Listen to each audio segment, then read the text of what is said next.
Y ustedes se preguntarán, Alaide, ¿qué haces hablando de tus libros favoritos del 2024 en marzo de 2025?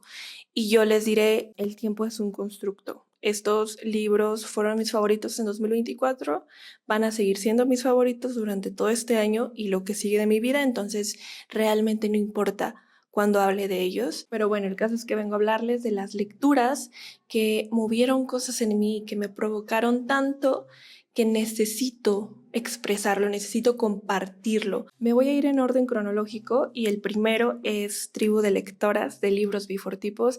Así es, no podía no incluir mi propio libro que escribí con mis amigas y lo que pasa es que lo leí para el Guadalupe Reinas, lo terminé en enero, de hecho lo terminé en una fiesta. Eso es compromiso, la verdad, o sea, estaba ahí con mi amiga Mitzi, estábamos ahí bailando. Para mí se ha vuelto un libro de consulta. Regreso a veces a algunos ensayos, sobre todo los míos, porque me recuerda los fundamentos de mi identidad y de mi persona, que son el amor y las letras. La verdad es que todos los ensayos me gustan porque me recuerdan a mis amigas. Si ustedes las conocen, al leerlas, pueden verlas a ellas. O sea, yo leo el ensayo de Abril, que habla sobre Ida Vilariño y pienso, claro, es que Ida Vilariño es fundamental para Abril. A mí me empezó a gustar su poesía, o sea, empecé a leerla por ella, o sea, por su recomendación. También gracias a Ale he conocido muchísimas poetas y poemas preciosos y en este caso exploré más la poesía de Rosario Castellanos. Tengo pendiente a Agatha Christie, pero la semillita ya la sembró. Comparto el miedo, pero ese que te gusta a leer a Amparo Dávila, igual que Raquel. También comparto todo lo que te puede mover el leer sobre injusticias sociales y a la vez una introspección femenina muy cabrona, como le pasó a Pato con Yoconda Belli. O sea, leer a esa autora es transformador. Entiendo que para muchas personas sean muchos ensayos o no haya como demasiada relación uno del otro, porque creo que muchas personas lo leyeron como de corrido y también para la maratona, y yo no siento que ese sea el estilo de lectura que merece este libro. Yo recomiendo leerlo pausadamente, incluso pues ir buscando las obras de las autoras que se mencionan,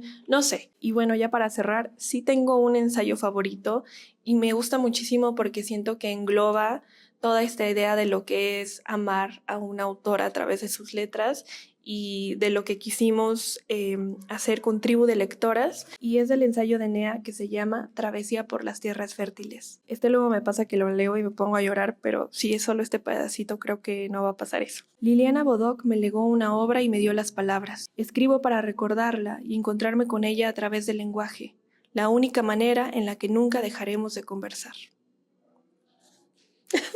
Es hermoso, me encanta.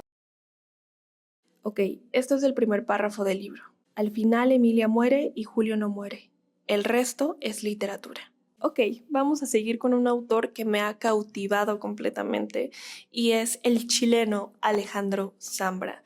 Dios mío, no, es que, a ver, voy a tratar de que no me desborde la emoción, pero llevo leídos 4 libros de él. Aquí les voy a mencionar 2, que los voy a contar como uno porque están conectados y son Bonsai y La vida privada de los árboles. Es que, no, qué barbaridad. O sea, yo, poeta chileno, lo leí en 2023 y fue lo mejor de lo mejor. Descubrí que soy muy fan de que alguien le rinda tributo a la poesía, pero también se burle de ella. Me recuerda un poco a lo que hacía Roberto Bolaño.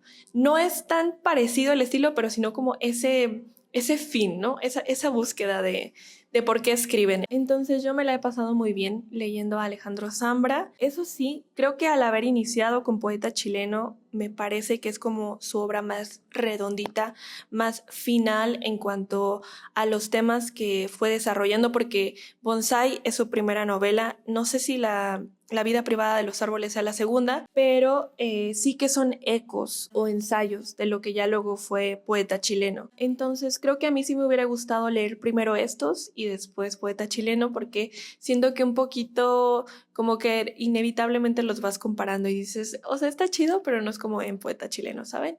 Si ustedes empiezan a leer a Zambra, esa sería mi recomendación. Recién leí su último libro, que es literatura infantil, y hermoso, pero como ahí explora el ensayo, me di cuenta que su escritura es muy ensayística en realidad, o sea, su ficción, y por lo mismo a mí me da la sensación de que puede moldearla. O sea, hay fragmentos en los cuales yo sentía como si este güey estuviera haciendo así, ¿no? O sea, como jugando con la historia, con la cronología, con sus personajes, y a mí eso me pareció fascinante. Y también me pasó algo que no suele pasarme y por eso lo quiero mencionar, y es que mientras leía, sobre todo Bonsai, me dio la sensación de estar viendo una película. A mí no me pasa mucho eso, o sea, yo no leo y puedo como imaginarme tan nítidamente lo que sucede. Digamos, Bonsai y La vida privada de los árboles no tienen tramas especialmente entretenidas o de acción, no hay ahí como una cosa tan interesante, por decirlo de alguna forma. Son personajes que quieren escribir, son personajes que están esperando a alguien, que se desencontraron, y entonces todo el peso recae en el estilo, en el ritmo, en las pausas. Yo estaba leyendo Bonsai, no me parecía como particularmente emocionante, pero cuando llegué al final ahí me puso un plot twist, o sea, ahí me giró todo y me emocioné, así como que dije, ¿qué pedo? Me encantó esa experiencia y lo quiero seguir leyendo. Para cerrar con Zambra me gustaría leer un fragmentito que me encanta, pero si a ustedes no les gustan los spoilers de ningún tipo, se pueden saltar unos segundos para ver el siguiente lugar. Generosamente retrocede 2 años. Se remonta al tiempo del enamoramiento y pone las palabras de su padre en un lugar donde quedan bien, donde son oportunas. Les decía yo que había empezado a leer a Aída Vilariño gracias a Abril. Seguramente había leído el poema de Llano, que es uno de los más famosos, de que en la secundaria, porque yo en la secundaria... Así que pura Pizarnik, pura Aída Vilariño, pura Cristina Peri Rosias y toda la cosa más pesada, la cosa más melancólica, definitivamente me destruyó y me reconstruyó. Pero a mí lo que me pasaba era que me gustaba un poema y ya no buscaba más. Como que me quedaba ahí, era suficiente para mí. Igual con la música, como que me gustaba una canción y no escuchaba el álbum completo, no buscaba otros artistas similares. Pero luego tuve una pareja que sí era como... le gustaba explorar y me decía, vamos a escuchar esto. Entonces como que me lo contagió y se lo agradezco porque así he encontrado como música muy genial, también poemas, libros. Creo que aplicarlo a otras áreas de mi vida ha sido muy enriquecedor. Y bueno, la poesía de Idea es breve, o sea, es corta, sus poemas suelen ser cortos, es sencilla, pero demoledora, o sea, es catártica, es destructora, es un mar de emociones. Si yo tuviera que utilizar una analogía para describir su poesía, sería un lago congelado en el cual tú das un paso y está firme, cruje, pero al dar el otro te hundes, ¿no? Se rompe el hielo, te hundes, el agua está bien pinche fría, y para mí eso es leer a Aída Vilariño. Son postales muy breves, muy precisas, muy contundentes, que igual hablan mucho de los mismos temas, ¿no? Hay mucha desolación, mucho abandono, soledad, tristeza. Entonces yo no recomiendo leerlos de corrido, o sea, al igual que con Tribu de Lectoras y al igual que con los poemarios en general, porque sí creo que necesitan su meditación, su contemplación. Y a mí la poesía de Idea me da la idea, ¿no? La imagen de que ella escribía mucho mirando hacia la ventana. Igual que me sucede con todos los poemarios, no todos los poemas me gustaron, pero fueron más los que sí. Y quiero leer uno de los primeros, hasta el principio y pertenece a primeros poemas. Me da mucha envidia que sea de sus primeros poemas verdaderamente, pero también me da un poco de tristeza. Pero bueno, la poesía es una forma también de tratar de evitar esas tristezas. Y bueno, este no tiene nombre, pero dice: la angustia ha devenido apenas un sabor, el dolor ya no cabe, la tristeza no alcanza, una forma durando sin sentido, un color, un estar por estar y una espera insensata. Lo dijo todo, ¿saben? En tan poco. Es una genia. Era una genia. No, pero sigue siendo en presente. El año pasado leí mucha poesía y creo que se va a notar en este top porque el que sigue es Memorias y Transfiguraciones de mi tocaya Alaí de Fopa. Acá sí voy a ser como súper subjetiva, o sea, bueno, lo he sido todo el video. Es que está muy canijo.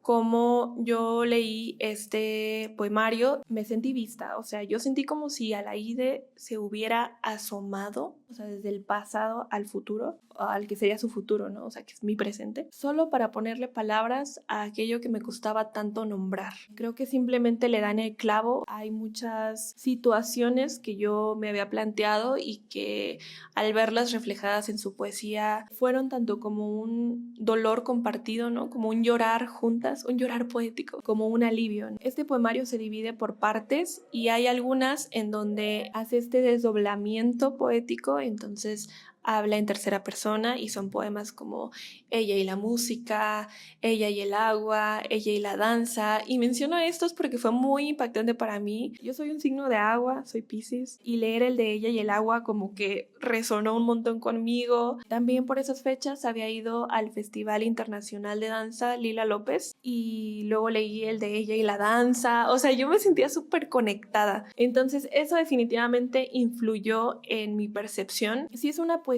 un poquito más aburrida, por así decirlo, es un poquito más como contemplativa, no sé, pero a mí personalmente me gustó muchísimo. Además, algo que rescato mucho es que yo veo como una progresión esperanzadora en ese poemario y eso me da también a mí mucho confort como en general de apreciación en la vida. Y para acabarla de fregar, tuve la oportunidad de ir a la presentación que hubo en Utópicas, donde estaba Diana del Ángel, que fue quien hizo el cuidado editorial, ¿no? Ella fue la que se encontró este manuscrito inédito, lo editó y todo, y wow, o sea, su prólogo es maravilloso. También escucharla hablar en general de todo el proceso y de la poeta es muy, muy conmovedor. Pero en esa presentación también estaba Julio, que es uno de los hijos de Alaíde, y su nieta, que también es una cantante. Entonces fue así como súper emocionante. O sea, yo de verdad, todo el contexto de haber leído este libro es muy fuerte para mí. Alaíde Fopa siempre ha sido como una figura súper misteriosa y a la vez me siento muy conectada a la poesía por llevar un nombre